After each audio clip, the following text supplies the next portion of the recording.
Question. Monsieur Lauvernet. La question, il a été répondu à cette question lors du conseil d'agglomération de jeudi, mais je vous la pose quand même, monsieur le maire. Un jugement du tribunal administratif a prévu la dissolution de la communauté d'agglomération CSGBS. Quelle approche défendez-vous suite à cette demande de dissolution? Alors, comme nous l'avons dit et répété, puisque ça c'est une position commune des trois anciens présidents d'intercommunalité, à savoir Pierrefonds pour le côté de la Seine, Jean-Yves Perrault pour celle de Saint-Germain et moi-même pour Maison-Ménil, lorsqu'on nous a présenté effectivement cette intercommunalité, on a quand même scié parce qu'il n'y avait aucun bassin de vie et nous avons enclenché effectivement un recours que je ne renie pas. Il a été fait, bien sûr, il a été déposé formellement au nom de la nouvelle interco, mais en réalité, c'est parce que l'avocate hésitait, et elle avait tort, de déposer au nom des trois intercos qui existaient avant, car on peut toujours, en termes associatifs, etc., déposer des recours au nom d'organismes qui sont dissous, sinon ils ne pourraient pas contester leur dissolution. Je prends un exemple. Si une association est dissoute par le décret de 36 par le gouvernement avec un décret en Conseil des ministres, cette association peut contester devant le Conseil d'État la dissolution parce que sinon il n'y aurait pas de possibilité de recours. Donc ça a été fait donc, par les trois, plus une qui est arrivée en janvier. D'ici là, nous l'avons fait tout simplement parce qu'il n'y avait pas de bassin de vie. Et que lorsqu'on nous a présenté le schéma, moi j'ai dit au préfet, vous êtes bien gentil parce qu'on se tutoyait. T'es bien gentil, mais ça n'a pas de sens. Bon, et d'ailleurs, il est clair que de ce côté-là, il y a quand même un problème de bassin de vie dans cette intercommunalité.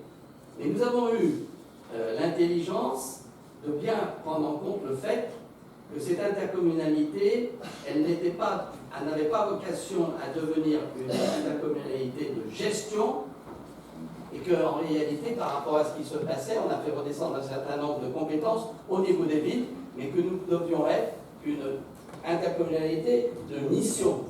La fameuse formule de Pisani, bien connue, qui remonte déjà à un certain nombre d'années. Et dans cette mission, il y a un point majeur qui reprend la question précédente, c'est effectivement la nécessité d'avoir un projet territorial. Et c'est là où ça devient très difficile. Parce qu'il faut concilier, bien évidemment, un certain nombre de projets qui sont parfois antinomiques ou qui sont parfois concurrents.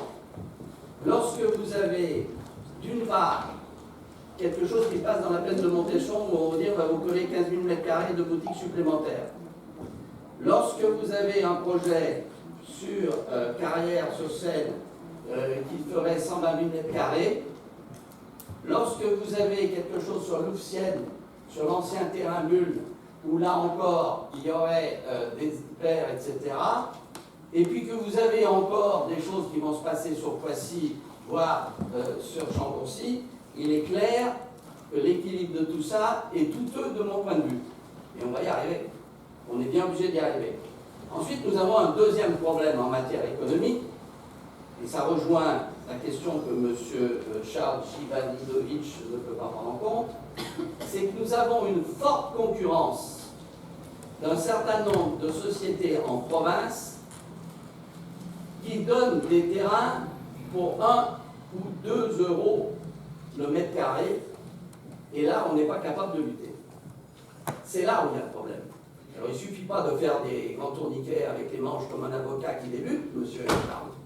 Il s'agit de regarder la réalité en face. Et nous avons un risque, effectivement, d'un certain nombre d'entreprises qui risquent de quitter, notamment Beson, qui est un apport fondamental à toute l'intercommunalité en termes de CFE. Donc ça c'est un réel problème. Donc on y travaille. Donc pour revenir à cette intercommunalité, parce qu'on ne va pas défaire quelque chose, de toute façon, vous ne tracassez pas, lisez correctement le jugement du tribunal administratif.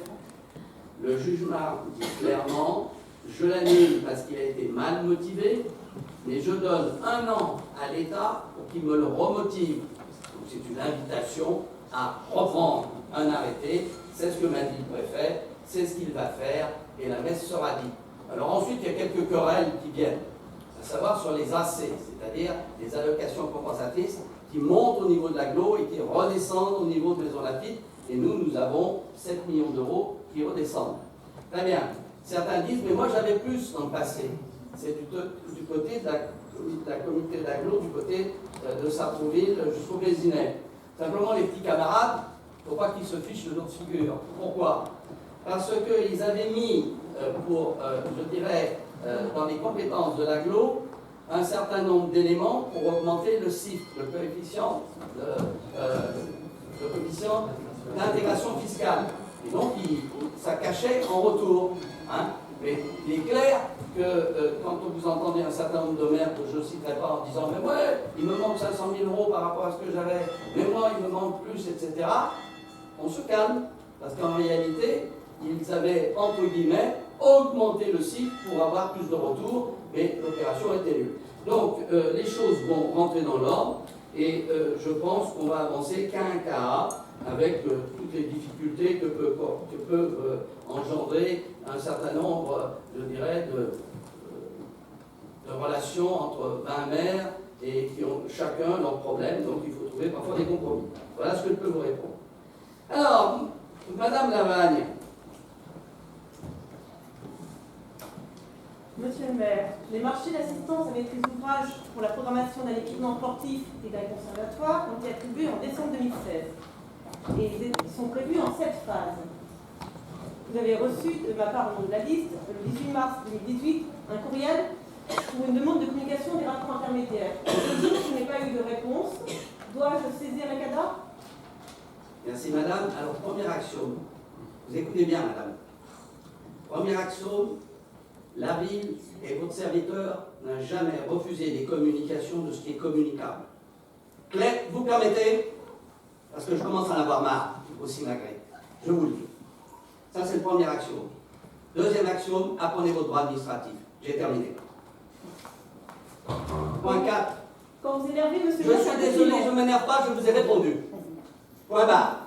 J'ai dit point barre. Par ailleurs, je vous ai demandé des documents. Les documents, on vous les a mis en communication, vous êtes venus les voir. Ces documents sont en papier aujourd'hui. Donc si vous voulez qu'on fasse les copies, il y en a 300 pages. Vous pouvez les consulter au secrétaire général, comme nous l'avons toujours fait. Ensuite, quand ce sera dématérialisé, on vous les enverra. Merci. Vous les avoir par mail. Normalement, vous devez nous donner les possibilités de travailler l'exercice de mandat dans des conditions Oui, normales. madame, s'il vous plaît. J'ai été dans l'opposition, j'ai toujours consulté les dossiers au secrétaire général. Vous êtes venu les consulter, alors n'en rajoutez pas avec de l'esbrouf. Vous venez les consulter. Si vous demandez effectivement qu'on vous les donne, il y en a 300 pages. On les publiera, mais je peux vous dire que ce sera noté. Merci. Madame, s'il vous plaît, c'est pas scanné. Ces documents ne sont pas aujourd'hui dématérialisés. Lorsque dans quelques mois, tout sera dématérialisé, ce sera très simple, et comme ça, vous adapterez votre boîte parce que ça la bloquera compte tenu du volume. Bien. Alors, je vous en prie, c'est pas la peine d'insister, apprenez vos droits administratifs. Bon, accès Internet, c'est Madame Isabelle R. Oui, c'est une question qui revient, mais Maison Lafitte n'est pas encore complètement équipée en très haut débit, et vous dites vous-même que les entreprises effectivement peuvent ticker. Il se trouve que moi je suis, et des proches de moi sont dans le quartier qui n'est pas en très haut débit. Il se trouve que moi aussi j'ai une entreprise à Maison Lafitte, et c'est casse-pied d'avoir du. Je vous avais 1000 fois raison, madame. Claude. Voilà, l'ARCEP, qui est la régulation pour tout ce qui est haut débit, a choisi Orange comme opérateur. Donc nous avons rencontré Orange il y a quelques mois. L'étude est passée maintenant au stade d'exécution, c'est-à-dire que les premières armoires nous ont été proposées avec des plans. On a accepté ces plans. C'est passé au service urbaniste pour approbation, parce qu'à chaque fois qu'il faut poser une armoire, il faut l'approbation des travaux. Et les travaux sont commencés. Donc, absolument. Vous êtes un peu loin de la ville. Enfin, il n'y a pas que moi, hein, mais moi, c'est le côté Jean Mermoz, le côté, à la limite du Ménil, là, vers le marché U, c'est pas non plus du très Oui, bien. non, là, Toute la zone n'a ça pas vient. été Termine. On a une vingtaine d'armoires qui ont été acceptées, qui vont être validées par le service urbanisme, certaines qui sont près du pont de la deuxième DB, d'autres en ville, puisque la fibre va venir de Sartrouville. Donc dans le calendrier qui est prévu par Orange, et qui précisera certainement, puisqu'ils vont certainement faire une réunion publique, si ces approbations arrivent, les premières armoires seront posées avant cet été et câblées cet été.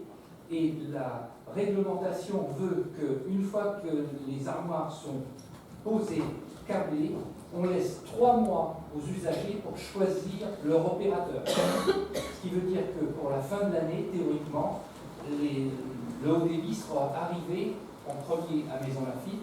Au départ, Orange envisageait de câbler à peu près 5000 abonnés.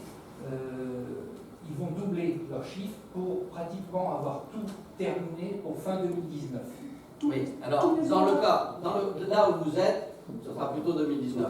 Actuellement, si vous vous promenez dans le parc, vous voyez, ils sont en train de travailler. Donc le parc, plus une partie de la zone, on va dire, vers la Muette, etc., sera câblée dès la fin de cette année. Et ensuite, ils devraient terminer le reste en 2019.